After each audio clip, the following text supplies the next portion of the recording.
One of the common misconceptions that I hear is that ADHD is about school. But ADHD is really not about school, and we especially see that with adults. Adults are going to be affected at work, but adults also have a lot of challenges after work. Much of the focus on ADHD centers on setting up children for success at school. But the symptoms of ADHD in adulthood can put a strain on people's work, love, and family relationships. ADHD is a neurobiological disorder. That means ADHD is not in someone's head. It's not a character fault. It's not because of something that has happened to somebody. It's a neurobiological brain-based disorder. Just the way my life has been was, you're not right, you're broken. I was aware that I did things differently. It wasn't the social norm. My way of thinking was not like everyone else. I was a constant embarrassment because I didn't do what social rules dictated. Hyperactive, easily bored, impulsive.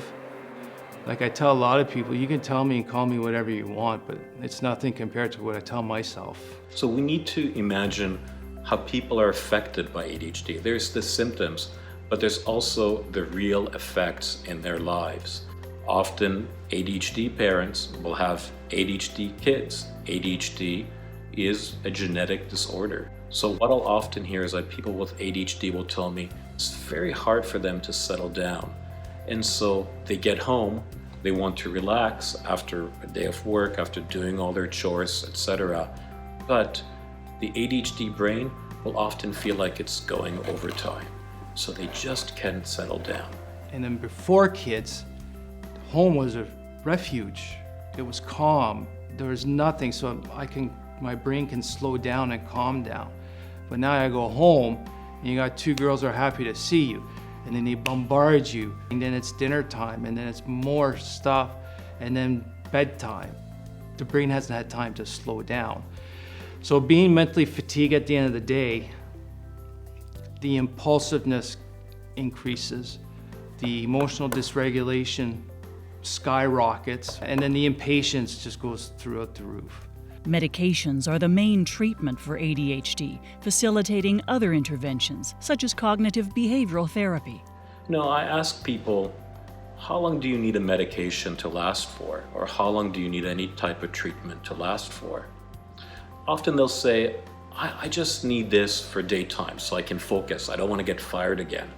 But then I start asking them, tell me more about what happens at home. And then you start hearing about all the problems that they're having at home because of ADHD.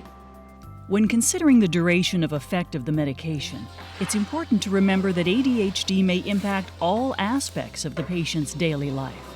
Attention and self-control are also important outside of school and work. People are often concerned about how is ADHD going to affect them. They might think this is a horrendous diagnosis, that there is no hope. I want to assure people that with treatment, people with ADHD can live a very full and satisfying life. In fact, many people with ADHD have superpowers. They're energetic, creative. They're able to do a lot of things that maybe ADHD provides them abilities for.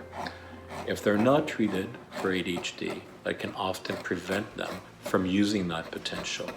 But with treatment, people with ADHD can use their full potential and lead very happy, very satisfying lives. Awareness has played a huge role in Andre's life. We can all do our part to be more accepting of the differences in others. At home, things have changed since my diagnosis because of awareness and education on ADHD. And we can't all be the same, and I fought that my whole life since I remember as a kid. And you gotta respect everyone's differences and unique ways of working.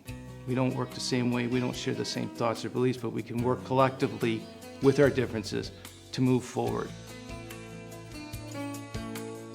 For patients concerned with the symptoms of ADHD, always consult your healthcare professional.